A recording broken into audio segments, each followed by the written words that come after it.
All right, Commanders fans, before we jump in, do me a quick favor.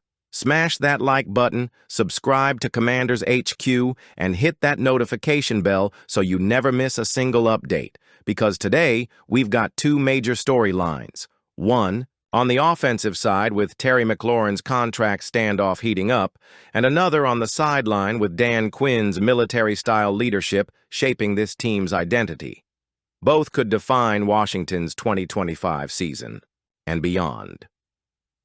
Let's start with the headline that's been dominating Commanders Nation. Terry McLaurin still isn't practicing. No training camp reps, no preseason snaps, just standing on the sideline in a bucket hat, waiting for either a new contract or a trade. According to ESPN's John Kame, the two sides aren't just apart, they're miles apart. McLaurin is reportedly seeking a deal in the ballpark of $33 million per year, similar to what DK Metcalf got from the Steelers. Now, on paper, you can understand why. Both came into the league in 2019, both have put up comparable numbers, and both have been their team's go-to guy. But here's the sticking point: age. And for a franchise led by Adam Peters, a GM who leans heavily on analytics, that's no small detail. McLaurin turns 30 next month. He's 2 years older than Metcalf, and Peters is wary of paying top dollar for a player heading into the so-called age cliff years for wide receivers. One former NFL exec told Kame, once they hit 30, more times than not, the money is more than the production. That's a tough truth in this league. But the same source also admitted McLaurin's game, built on precision, strong hands, and elite route running rather than pure speed, could allow him to age more gracefully than most. And if you think McLaurin is feeling the heat, think again. In a July interview, he joked, "People are making it seem like I need to get fitted for a walker and a cane. Here's the other piece of this puzzle. And it's not just about McLaurin. Peters knows this deal sets a precedent. Pay McLaurin top-of-market money at 30, and every other player walking into his office, from Jaden Daniels down the road to young defensive stars like Jamin Davis, will point to it in negotiations. Peters' approach? Pay for future performance, not past production. That means evaluating how McLaurin will play at 31, 32, and 33, the years this next deal would cover. One league source told Kame the Commanders might be willing to come up to $28 million a year on a long-term deal. But here's the real chess match: guaranteed money. The size and structure of those guarantees will determine whether McLaurin says yes or whether this drags on into the season. Now, some fans have been saying, if he wants that much, just trade him. But according to Kame, trading McLaurin is not on the table, at least not from Washington's perspective. And even if Peters were to pick up the phone, here's the issue. Would another team really be willing to pay McLaurin $33 million and give Washington the kind of draft capital they demand for their WR1? It's a double hurdle that makes a deal unlikely. So right now, we're looking at a high-stakes staring contest between a fan-favorite veteran and a GM who's trying to play the long game. And while both sides say they want to get something done, every day without progress is another day of uncertainty for Jaden Daniels and this offense. Let's not forget, McLaurin's not just another player.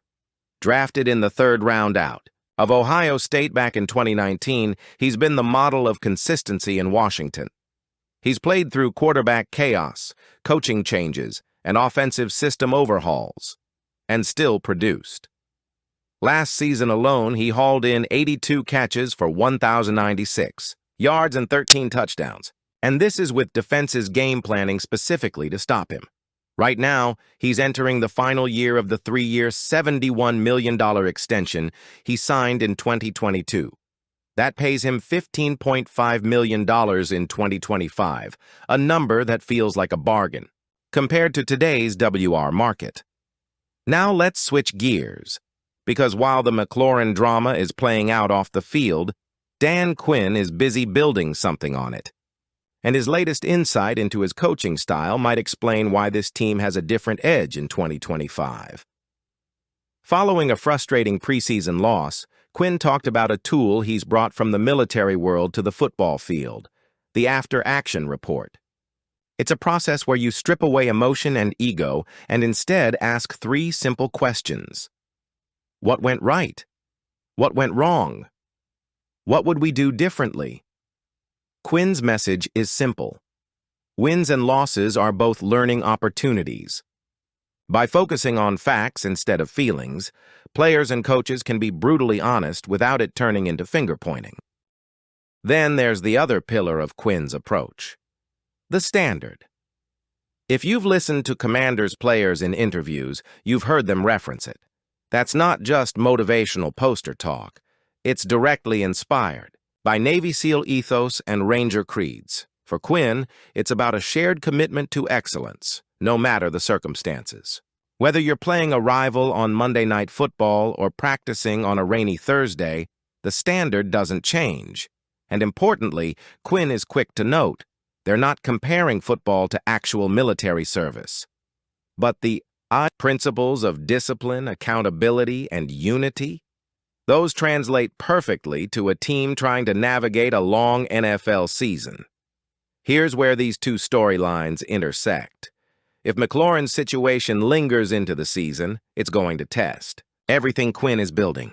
The after-action report and the standard are meant to keep emotions in check, but losing your top receiver for games, or even just practices, is a distraction no matter how disciplined you are. On the flip side, if this team really is buying into Quinn's process, they'll weather it. Leaders like Laramie Tunsil, Deebo Samuel, and Frankie Louvu can help keep the locker room focused while Peters and McLaurin's camp work behind the scenes. At the end of the day, McLaurin isn't just another wide receiver. He's the heart of Washington's offense. But Adam Peters isn't just another GM. He's a calculated, disciplined architect who's trying to build a sustainable contender. The question now is, can these 2 meet in the middle without compromising what they each believe in? And will Dan Quinn's military-inspired leadership keep this team locked in while the business side plays out?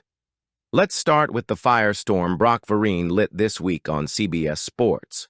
While the focus in Washington right now is on Terry McLaurin's contract standoff, Vereen says fans shouldn't forget about another wide receiver situation, because Adam Peters may have made a mistake back in the spring. Here's the context. The Commanders let Dami Brown walk in free agency. Brown, a former 3rd-round pick, finally showed flashes late last season and in the playoffs, enough to make some fans think he was turning a corner. But Peters decided not to extend him, and Brown ended up in Jacksonville on a 1-year deal worth $9.5 million guaranteed. In Jacksonville, Brown is having the kind of summer that gets people talking. Trevor Lawrence and head coach Liam Cohen are singing his praises, and Vereen went as far as calling him a sleeping giant who could break out in 2025. His point? Don't be fooled by the fact Washington moved on.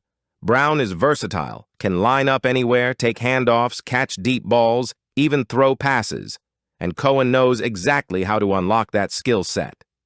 Now, before we all start imagining Brown catching 70 passes in teal and black, let's remember who's running the show in Washington. Adam Peters doesn't do sentiment. He doesn't pay for flashes. He pays for sustained production. And the truth is, Brown had plenty of chances here. 4 seasons in burgundy and gold. And the story was always the same. The talent was there, but the consistency wasn't. If Brown had delivered regularly, Peters would have rewarded him.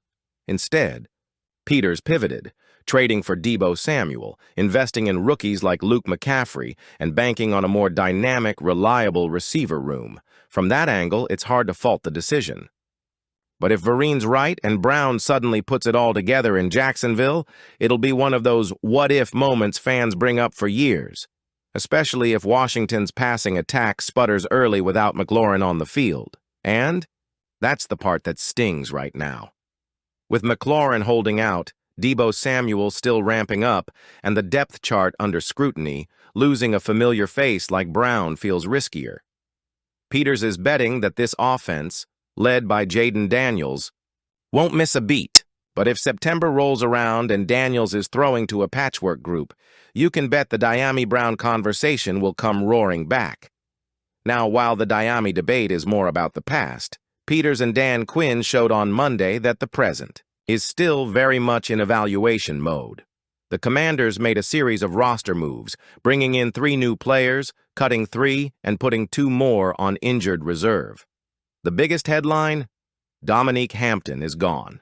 Yes, one of Peters' own 2024 draft picks, a 5th rounder, didn't even make it through his first training camp. That's rare, and it sends a clear message. No one's safe if you're not producing. Hampton came in as a safety but was quickly converted to a linebacker hybrid role. Think Jeremy Chinn's position before he left for the Raiders. On paper, it was a creative move. On the field, not so much.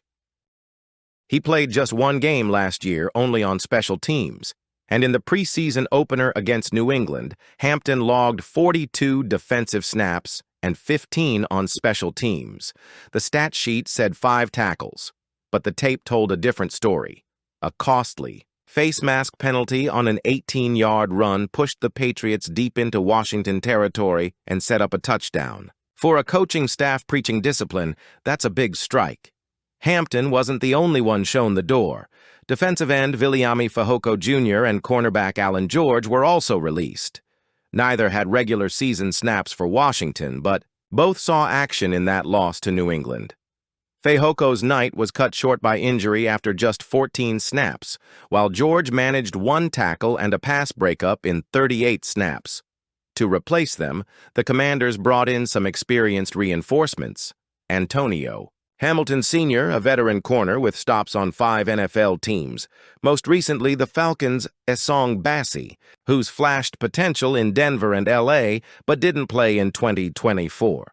Duke Riley, a linebacker and special teams ace who's played under Quinn before in Atlanta and spent the last 4 years with Miami.